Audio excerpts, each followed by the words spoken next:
Hello दोस्तों, नमस्कार। SM किसी चैनल में मैं आप सभी लोगों का दिल से बहुत बहुत स्वागत करता हूं। सो दोस्तों, इस वीडियो में हम लोग बात करने वाले आज के दिन आप सभी लोगों को पता है काफ़ी सारे स्टॉक्स में हम लोग को अच्छी खासी गिरावट देखने को यहाँ पे मिल चुकी है। एंड गिरावट आप सभी लोगों को पता है एक अच्छी अपॉर्चुनिटी भी रहती है एंड कभी कभी मौके के साथ साथ कभी कभी धोखा भी रहता है अगर कंपनी का बिजनेस ठीक से नहीं चल रहा होगा तो जैसे कि मैंने काफ़ी बार कहा है कि सिर्फ गिरावट के चलते अगर आप किसी भी ब्लाइंडली स्टॉक में चले जाओगे तो बुरी तरीके से फंस सकते हो। सो बिजनेस अच्छा होना चाहिए, ये मैंने काफ़ी बार रिपीट किया और हमेशा ये रिपीट करते रहूँगा। आपके दिमाग में वो चीज़ें 24 घंटे यहाँ पे चलनी चाहिए। सो अभी हम लोग ऐसे ही कुछ स्टॉक्स की यहाँ पे बात करेंगे जो कि आज के दिन यहाँ पे अच्छी तरीके से गिरे हैं। ठीक है, एंड डिस्क्लेमर हमेशा की तरह रहेगा, कोई रिकमेंडेशन नहीं होता है आपको सिखाने के हिसाब से। एंड जो पर्पस होता है वो हमेशा बिजनेस ओरिएंटेड अप्रोच ही रहता है। जिसका बिजनेस अच्छा है वहाँ पे अगर गिरावट होती है तो एक अपॉर्चुनिटी होती है। एंड जिसका बिजनेस में ही दम नहीं है वहाँ पे तेज़ी भी होगी तो भी नहीं चाहिए भाई, क्योंकि वो तेज़ी टिकेगी नहीं। आज हम लोगों को पता है मार्केट ठीक चल रहा है भाई, अगर मार्केट मान लो 20 अगर 19-20 ऐसा कुछ नीचे आ गया कुछ भी रीजंस के चलते, तो ऐसे जो कंपनियां होती है जिनके फंडामेंटल्स बिजनेस में कोई दम नहीं होता है वो फिर भी टॉप लेवल पे चल रहे भाई, वो ज़मीन पे आने के लिए एकदम नीचे जाने के लिए ज़्यादा टाइम नहीं लगाएंगे। इतने लोअर सर्किट लग जाएंगे कि गेम मतलब बोलते ना एक हफ्ते में ख़त्म। तो बिजनेस का अच्छा होना बहुत इंपॉर्टेंट चीज़ यहाँ पे रहती है। So let start with the first stock जिसका नाम है Tata Technologies. Yes, Tata Tech को मैंने काफ़ी बार कवर किया है। देखिए नाम में ही बहुत दम है टाटा। यस, सो टाटा की अगर मैं बात करूँ दोस्तों तो एकदम ज़बरदस्त ग्रुप है, ज़बरदस्त कंपनी है। हाँ, ये तो लगेगा ही बुरा भाई कि जहाँ से स्टार्ट हुआ है तब से लेकर अभी तक 15-20% की रफली हम लोग को गिरावट देखने को यहाँ पे मिल चुकी है। ठीक है, तो ये गिरावट तो है बिकॉज आप ये ज़रूर कह सकते हो कि वैल्यूएशन के चलते ओवर वैल्यूएशन यहाँ पे ज़रूर है। जिस प्रकार के नंबर आने चाहिए थे उस प्रकार के नंबर देखने को नहीं मिल रहे हैं। केपीआईटी टेक ज़बरदस्त सेंचुरी के ऊपर सेंचुरी लगाते जा रहा है और उसी पेज के ऊपर इनको हम कह सकते हैं 20-25 रन भी मारने को तकलीफ हो रही है।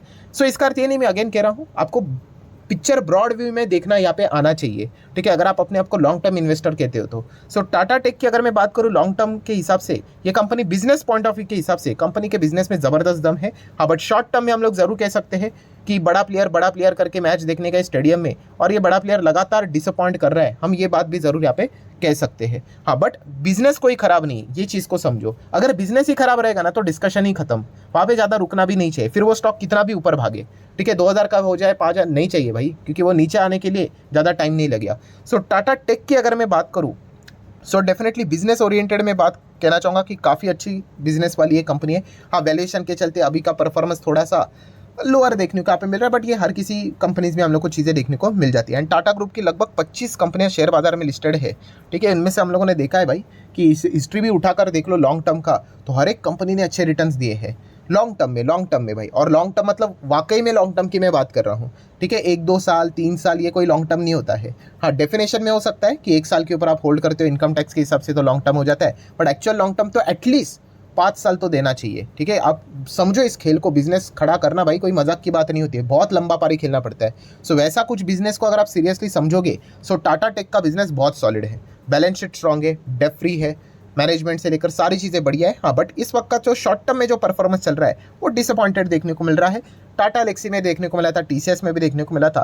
तो ये चीज़ें आपको बेसिकली पता होनी चाहिए। टेक्नोलॉजी वाली कंपनी में कैसा होता है, इसकी स्कोप होता है कि आप अपने बिजनेस को बड़ा कर सकते हो करके। ठीक है, कोई कैपेक्स की बड़ी रिक्वायरमेंट नहीं होती है, बैलेंस शीट स्ट्रॉन्ग होते हैं, तो ये चीज़ें आपको समझ में यहाँ पे आनी चाहिए। ठीक है, बाकी खरीदना है, बेचना है, होल्ड करना है, एवरेज करना है, वो आपकी मर्जी। आ जाते सेकंड स्टॉक के ऊपर पेटीएम। भाई साहब इतने सारे कमेंट्स मुझे यहाँ पे आज देखने को मिल जाते हैं पेटीएम से रिलेटेड। काफ़ी सारे लोग ये भी कमेंट करते हैं सर आपको किधर कमेंट देखने को मिलते हैं। कैसे होता है कि जो भी कमेंट्स आ जाते हैं ना, अगर आप मेरे कोई भी पुराने वीडियो 2-3 साल के पुराने वीडियो के ऊपर भी कमेंट करोगे ना, कोई भी किसी के हिसाब से, तो हम लोगों को रैंकिंग वाइज अभी लेटेस्ट कमेंट के हिसाब से देखने को मिल जाते हैं। तो इतने कमेंट रहते हैं पेटीएम से रिलेटेड कि आपको क्या ही बताऊं। ठीक है, और ये बहुत ही सिंपल सा गणित है। येस बैंक से रिलेटेड भी हम लोगों ने यही चीज़ें देखी थी। मतलब क्या है कि कोई स्टॉक अगर नीचे मिल रहा है ना सस्ता तो उठा लो भाई। ठीक है, बस ये एक कॉन्सेप्ट लगाते हैं। ठीक है, यही स्टॉक 350 का अगर 400 चला गया, चलो हो गया, सब कुछ इसके झकमा भर गए। तो अगेन कह रहा हूँ भाई, इसको इमोशनल बाइंग बोलते हैं। प्राइस भी ऊपर नीचे हो रहा है इसलिए देख रहे हो। ये मैं कितनी बार आपको बोल चुका हूँ, ये देखो ऐसा कट करना होता है इन चीज़ों को, इसे फाड़ कर फेंक देना होता है और फोकस इधर लेके आना होता है भाई, बिजनेस को देखकर क्या चल रहा है करके। तो समझ में आ जाता है कि भाई बिजनेस इनका बहुत स्ट्रगलिंग मोड पे चल रहा है, बहुत हालत ख़राब है। ठीक है, तो ये पॉइंट को समझो। ठीक है, बीच में हम लोगों ने ये भी डेटा देखा था, बहुत सारी रिपोर्ट भी आई थी कि आने वाली जो इनके क्वार्टर के नंबर होंगे ना, 50% से ज़्यादा रेवेन्यू कोलैप्स हो सकता है। ठीक है, 50%, जस्ट इमेजिन। तो कंपनी कैसे कमबैक कर पाएगी, बहुत साल लगेंगे। ऐसा नहीं कह रहा हूँ कि कंपनी खत्म हो गई करके, नहीं, बट कमबैक करने के लिए कितने साल लगेंगे मतलब गॉड नोज। ठीक है, जब करेंगे तब देख लेंगे, एज सिंपल एज दैट। ठीक है, ऐसे तो ही ना कोई रेस्ट्रिक्शन है कि तब जाके खरीद नहीं सकते करके। बट फिलहाल की सिचुएशन की बात करें बिजनेस पॉइंट ऑफ व्यू से तो काफ़ी टफ सिचुएशन से चल रही है।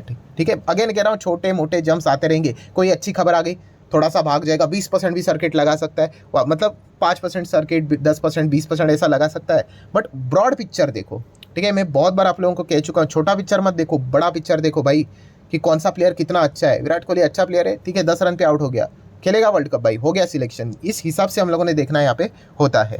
नेक्स्ट बात करेंगे दोस्तों तो अगेन येस बैंक से रिलेटेड मैं जो भी बोलता हूँ भाई बहुत गालियाँ पड़ती है कमेंट सेक्शन में, बिकॉज इमोशनल इन्वेस्टर है।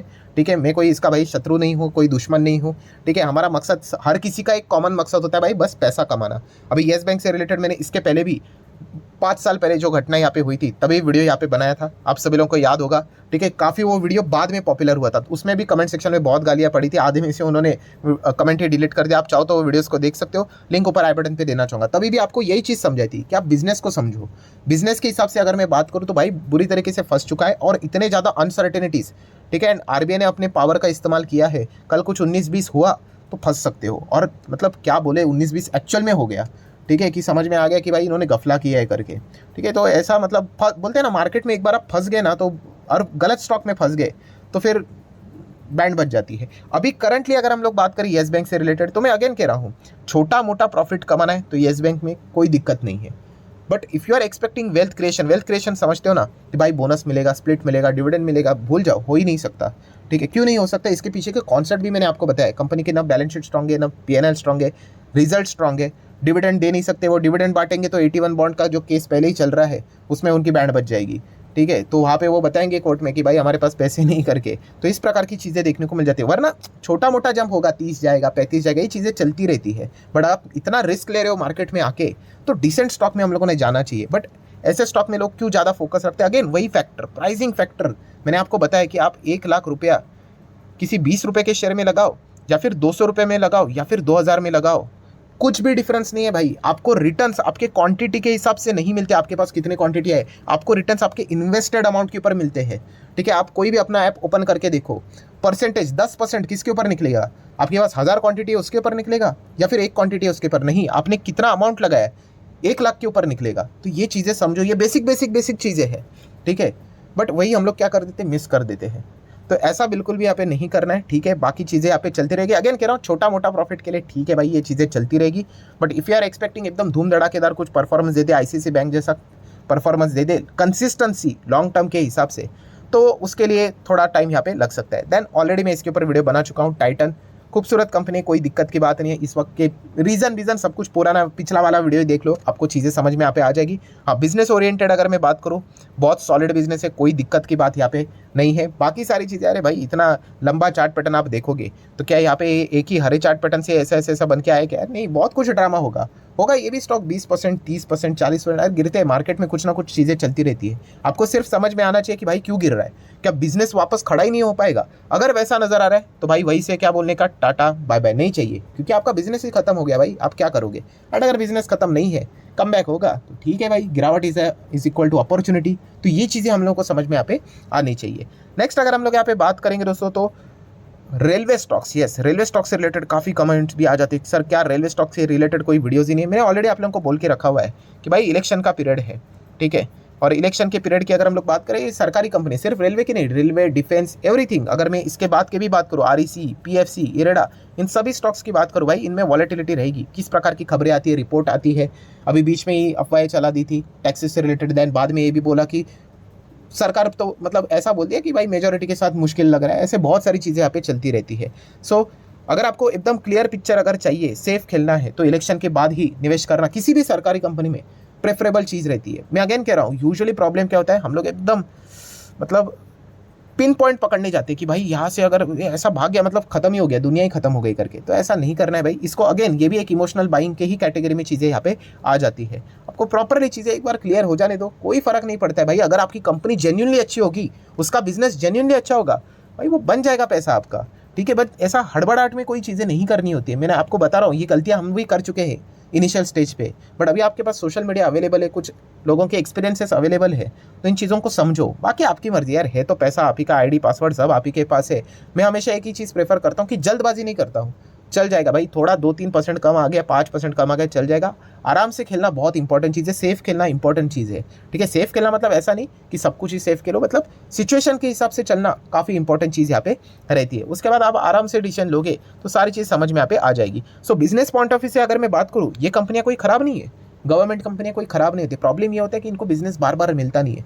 एंड अगर जो बिजनेस देने वाला, आगे देखना पड़ेगा भाई कौन सी सरकार आती है, नहीं आती। मेजोरिटी के साथ आना बहुत इंपॉर्टेंट रहता है, वरना हो गया तू मैं पॉलिटिक्स खेलते रहेंगे और ये कंपनियां यहाँ पे इंतजार ही करती है बैठी कि अरे भाई तुम्हारा पॉलिटिक्स कब खत्म होगा, ठीक है। एक बिल पास करेंगे, वो उसका विरोध करेंगे, हंगामा खड़ा कर देंगे, तो ये प्रॉब्लम यहाँ पे क्रिएट हो जाती है। तो इसलिए ये बेसिक चीज़ें आप लोगों को प्रॉपरली पता होनी चाहिए। मैं बहुत बार आप लोगों को कह रहा हूँ कि जल्दबाजी नहीं करनी होती है, आराम से खेलना होता है भाई। मार्केट हर साल 5-5 साल में इलेक्शन चलते रहते हैं। सेफली खेलना, आराम से खेलना बहुत इंपॉर्टेंट है। टिके रहना इंपॉर्टेंट चीज़ है, ठीक है। कोई गाड़ी यहाँ पे छूटती नहीं मार्केट में, मतलब कुछ भी अगर भविष्य में होना, वापस 50-50 डाउन आप लोगों को स्टॉक्स मिल सकते हैं, ऐसी भी चीज़ें हो जाती है, ठीक है। तो जल्दबाजी मत करो, आराम से यहाँ पे खेलो। सो जितने भी बिजनेस से रिलेटेड स्टॉक्स थे यहाँ पे, कौन सा बिजनेस वाला अच्छा है या फिर कौन सा बिजनेस स्ट्रगलिंग वाली चीज़ है, तो वो मैंने आपके सामने रखी है। तो आप जैसा चाहे खुद से डिसीजन लेकर आगे यहाँ पे बढ़ सकते हो, या फिर चाहो तो इनको स्टडी कर सकते हो। वीडियो हेल्पफुल लगा होगा तो चाहो तो लाइक एंड शेयर कर सकते हो। मिलते हैं नेक्स्ट वीडियो में, तब तक के लिए बाय बाय।